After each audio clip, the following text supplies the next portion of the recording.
I enlisted in the Air Force in July 1999 when I was 18 and a half years old. Yes, I'm old. Shut up. I didn't have the courage to pursue what I really wanted, so I chose the service because they could train me and educate me toward a viable career while providing for me at the same time. And for a poor kid, it seemed like the best option, and at the time it was.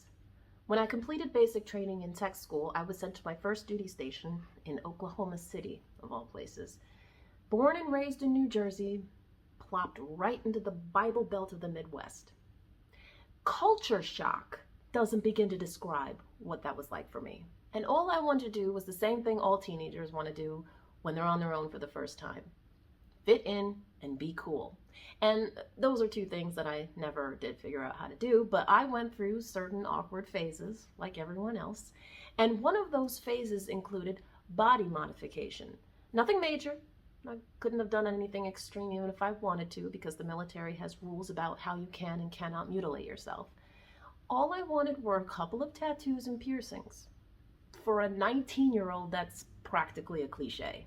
The piercings were easy to get, but I was shocked to find out that tattooing was illegal in Oklahoma. Tattooing. Illegal in a state of the United States in the 21st century. Now, that Oklahoma law has since been repealed, but at the time, it was basically confirmation to my East Coast brain that I had been sent 100 years back in time. Who were these Bible-thumping, pearl-clutching Jethros and Ethels telling me, a grown woman, that I couldn't do what I wanted with my body within the confines of the UCMJ? I had to spend money on a Greyhound and travel 5.5 hours to Tyler, Texas, simply to exercise my constitutional right to do something stupid. And no, I don't regret it. But even if I did, it was still my choice to regret. Hi, I'm nobody, but you can call me Peach. Welcome to my channel. And I was always fervently pro-choice. For as long as I can remember, it was just a no-brainer. Forcing people to gestate against their will was just barbaric to me. What kind of a country does that? It forces people to give up their autonomy to become incubators. It's about as far away from being a free country as it gets, right? And then I became a mother, and that alone changes your perspective on so many things. I spent 18 months of my life growing 2 children inside me, not at the same time, and truly there is no other experience that is comparable. Feeling this entity that is part of me and yet not me, wiggle around, fighting my internal organs, which were there first, for space, and hearing a heartbeat that isn't mine coming from inside me. It's mind-blowing. And having gone through all that, I can honestly say that I am way more pro-choice than I ever was before, because pregnancy sucks. What do you think it's like to constantly carry around a giant gas bubble that never pops? You think that is fun? It hurts, goddammit. If you think being pregnant is walk in the park just because it's a natural bodily function, piss off and die. You clearly haven't been through it. It's spontaneous arthritis and rapid weight gain. It's incurable insomnia caused by a combination of sciatica and restless leg syndrome. It's being afraid to sneeze because your pelvic ligaments are stretching and will hurt like hell at any sudden movement. It's hemorrhoids. It's constipation. Oh yeah, we're getting into the good stuff now. It's being hungry all the time and ballooning 70 pounds. But oh wait, you have to be careful with what you eat, because now you have acid reflux and gestational diabetes. So the doctors tell you to exercise, go for a walk. Great idea. Just ignore the fact that my extremities are swelling beyond design, or the fact that even sitting down hurts my back, let alone walking. I can't go 5 minutes outside of my house without having to pee because there's a 6-pound human sitting on my bladder. And after I've sacrificed the better part of a year to growing this invader, this constipator, this parasite, this maker of farts and bewildering emotional outbursts, decided that he wasn't just gonna slither on out like a normal infant. No, not my kid. He had to keep going into distress during labor. So on top of everything I had already been through, I had to be cut open and a room of doctors went elbows deep into my belly to yank that little ingrate out of me. And because of that, the second one had to be delivered the same way because the hospital didn't want to risk complications.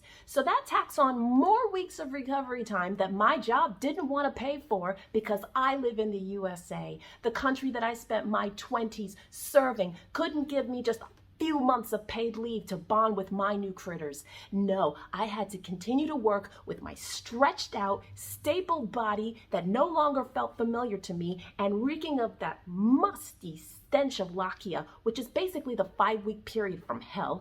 And I haven't begun to touch on what life is like with a newborn that eats and sleeps only in 2-hour increments. And don't you dare get me started on lactation. If I hadn't actually wanted kids, I would have been certain that a crime was being committed upon me.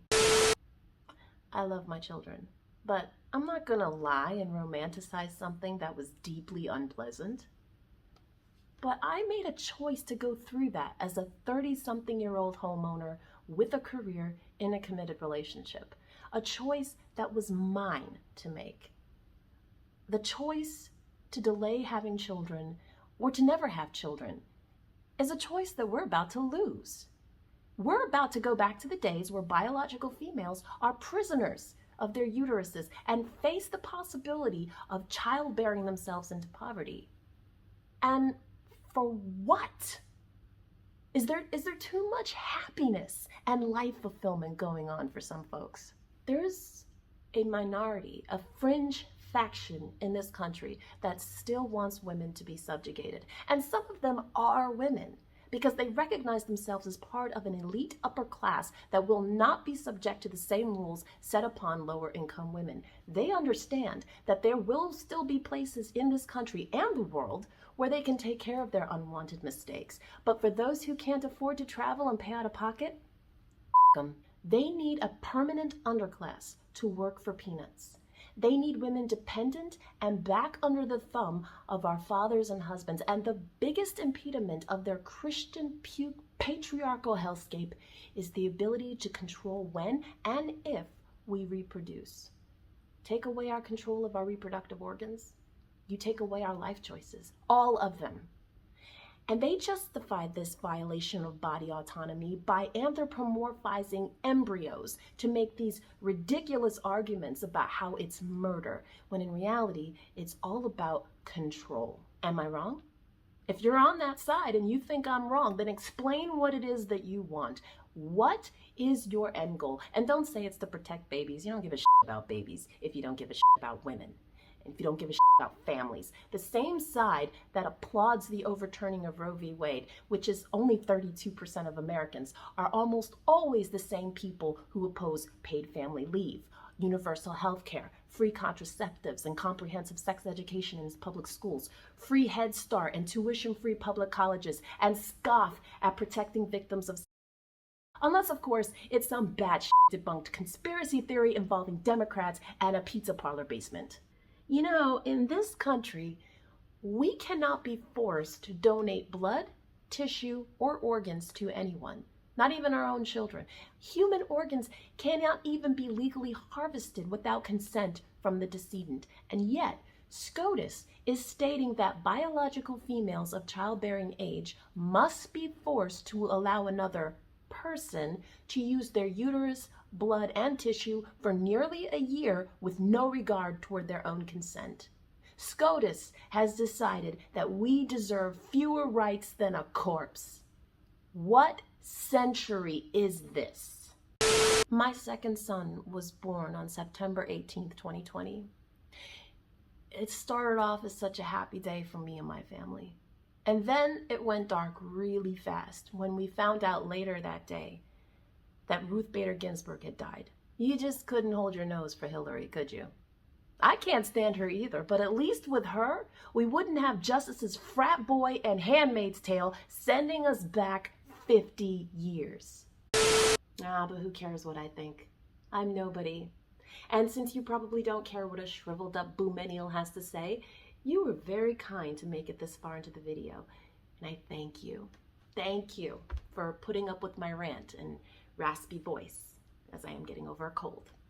Feel free to skip liking and subscribing if you value not having bleeding ears. Oh, and if you're in some kicker state like Texas and you find yourself in need to go camping, I just want to let you know that here in New Jersey, the right to camp was codified into state law this year by Governor Murphy. Just saying.